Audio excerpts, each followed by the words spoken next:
सबसे पहली बात, हम सुर्खियां बटोरने के चक्कर में, हेडलाइन बनाने के चक्कर में मेन कंटेंट को भूल जाते हैं और जो 145 करोड़ का देश है इसकी जनता को भ्रमित करने का प्रयास करते हैं।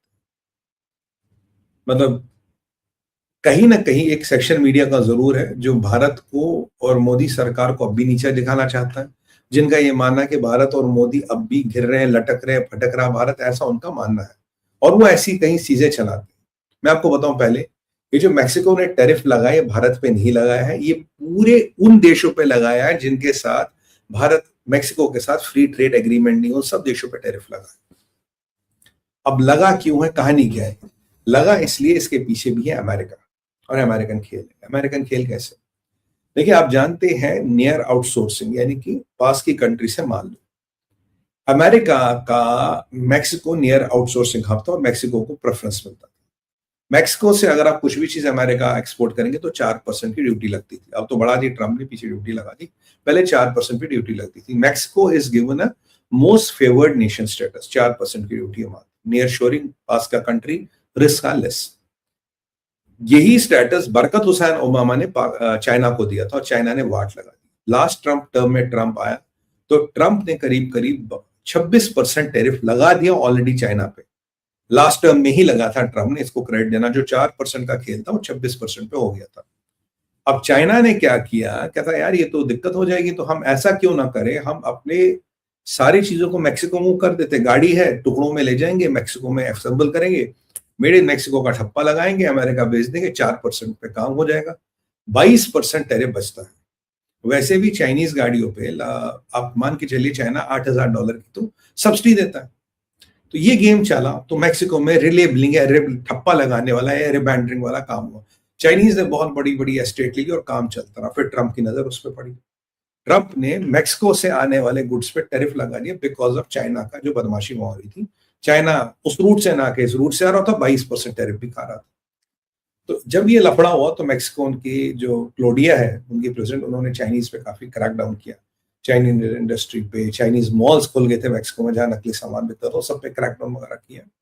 वो सब कंट्रोल में आ गया। जब ये सारा कंट्रोल में आ गया तो एक चीज और सामने आती है, वो ये है कि चाइना चाहता क्या था। चाइना धीरे धीरे धीरे धीरे मैक्सिको को एक पोर्ट की तरह यूज कर रहा था अमेरिका जाने के लिए। ट्रम्प ने समझा तो टैरिफ लगा दिया। अब ट्रम्प के साथ क्लोडिया की मीटिंग है कुछ दिनों में और ये डिसाइड होना कि will they go back to 4% और will the tariffs continue.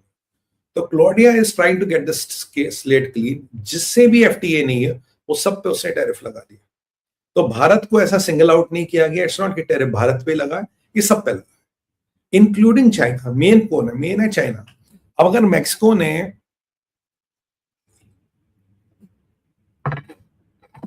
50% tariff लगा दिया तो चाइना को गाड़ियां बेचना मैक्सिको से और भी मुश्किल हो गया। राइट, चाइनीज इंपोर्ट जो आएंगे ऑटोमोबाइल पार्ट्स के रूप में आएंगे, उन पर 50% टैरिफ लगेगा। तो बेसिकली जो चाइना रिलेबलिंग कर रहा था, टुकड़ों में वहां लेके माल जोड़ता था, बेचता था, उसको कंट्रोल करने के लिए किया। अब कहते हैं कि आटे के साथ गुण भी पिस जाता है। अब चाइना की बदमाशियों के चक्कर में हमारा छोटा मोटा व्यापार भी पिस गया। क्या है भारत पे इम्पैक्ट और क्या है भारत की नीति, मैं आपको बताता हूँ। देखिए, भारत पे इम्पैक्ट कुछ खास नहीं है। भारत जो मैक्सिको को एक्सपोर्ट करता था, करीब $9.1 बिलियन का सामान एक्सपोर्ट करता था, बहुत बड़ा ट्रेड नहीं है, जिसमें करीब करीब $8 बिलियन की गाड़ियां हैं। निसान हो गया आपका, मारुति हो गई, हुंडई है, और मेन है वोल्क्सवैगन जो गाड़ियां एक्सपोर्ट करती थी मैक्सिको। और ये मैक्सिको में ही चलाई जाती थी, ये गाड़ियां कहीं अमेरिका नहीं जाती थी for the internal consumption of Mexico. अब ये जो टैरिफ लगा, ये सारी कंपनी इंपैक्ट होगी, मेन होगी वोल्क्सवैगन इंपैक्ट। अब आपका सवाल होगा कि पूरी इंडस्ट्री पे क्या इंपैक्ट है? पूरी इंडस्ट्री हमारी इंपैक्ट होगी? नहीं जी, पूरी इंडस्ट्री हमारी इंपैक्ट नहीं होगी। हमारी इंडस्ट्री पे कोई बड़ा इंपैक्ट नहीं हो रहा। भारत दुनिया का थर्ड बिगेस्ट कार मैन्युफैक्चरर है, थर्ड बड़ा कार मैन्युफैक्चरर है भारत। ठीक है जी, क्लियर? पर प्रभु, अच्छा, अभी हम करीब करीब 50 लाख गाड़ियां बनाते हैं साल में, और जो गाड़ियां बनती 85 से 90% भारत में ही कंज्यूम होती है। 10 से 15% गाड़ियां हमारी एक्सपोर्ट होती है। तो जो हम टोटल गाड़ियां एक्सपोर्ट करते हैं वो है $22 बिलियन मात्र, और जिसमें से काफी बड़ा हिस्सा मैक्सिको जाता था। Number 1 I think south Africa, फिर सऊदी, फिर मैक्सिको जाता था। तो ऐसा नहीं कि हमारी ऑटोमोबाइल पार्ट इंडस्ट्री को बहुत फर्क पड़ेगा, it's just 2% of the game. 2% का इम्पैक्ट है मेक्सिको के गेम से टेम्परेली बाहर जाने से। ऐसा नहीं कि ऑटोमोबाइल इंडस्ट्री बंद हो जाएगी, कोई बहुत बड़ा झटका लेगा, वाट लग जाएगी, बिल्कुल ऐसा नहीं है। It's only a temporary phase where we will lose just 2% of the market. ये आप समझिए, तो कोई बहुत बड़ा गेम है नहीं। Because we are internal consuming, इसलिए हम गाड़ियों के एक्सपोर्ट में खड़े ही नहीं होते कहीं। अगर मैं आपको गाड़ियों का एक्सपोर्ट बताऊं, नंबर 1 अभी जर्मनी है। The revenue is $135 billion, followed by Japan. हमारा नंबर शायद 25-27 कहीं आता है when it comes to export. 25वें 27वें नंबर पे आता है, क्योंकि जितनी हम गाड़ियां बनाते हैं यही लग जाती है। इनफैक्ट हम गाड़ियां और बनाते हैं, सेमीकंडक्टर या चिप की कमी नहीं तो would have made more cars. That was the whole game. तो इंडस्ट्री का इंपैक्ट 1 से 2%, and it is not a tariff on India, it is on everybody who doesn't have a free trade agreement with Mexico. India को लेके, मोदी को लेके, भाजपा को लेके, भारतीयों को लेके कोई चाल, कोई गेम कुछ नहीं है। Basically it's a trap of Trump, it's a trap for China. ये चाइना के ट्रैप में कहते हैं ना कि आते के साथ घुन पे पिस गए, हम बेकार फंस गए, ये कहानी है। तो ये आपके जो टैरिफ का खेल है मैक्सिको का, मैंने आपको ये समझाया। इम्पैक्ट क्या है क्या नहीं है मैंने आपको बताया। This is where it is. तो सो फार क्लियर। अब तीसरा जानते हैं, ट्रंप का वर्ल्ड वॉर 3 वार्निंग। ये क्या है? देखिए, ट्रंप वर्ल्ड वॉर 3 की वार्निंग देता आ रहा है। ट्रंप कह रहा है कि अगर ये मसले झगड़े लफड़े नहीं सुले तो एक वर्ल्ड वॉर जैसी परिस्थिति दुनिया में बन रही है, एंड ये वर्ल्ड वॉर होके रहेगा। कारण क्या है? Europe is playing the spoil sport. पूरा यूरोप मिलके ये चाहता है रशिया यूक्रेन का युद्ध ना रुके। ठीक है, यूरोप अपनी हर तरह की चालबाजियां कर रहा है, हर तरह के पैंतरे कर रहा है। यूरोप चाहता है कि भाई कोई ना कोई मसला बढ़े, कोई ना कुछ चीजें हो।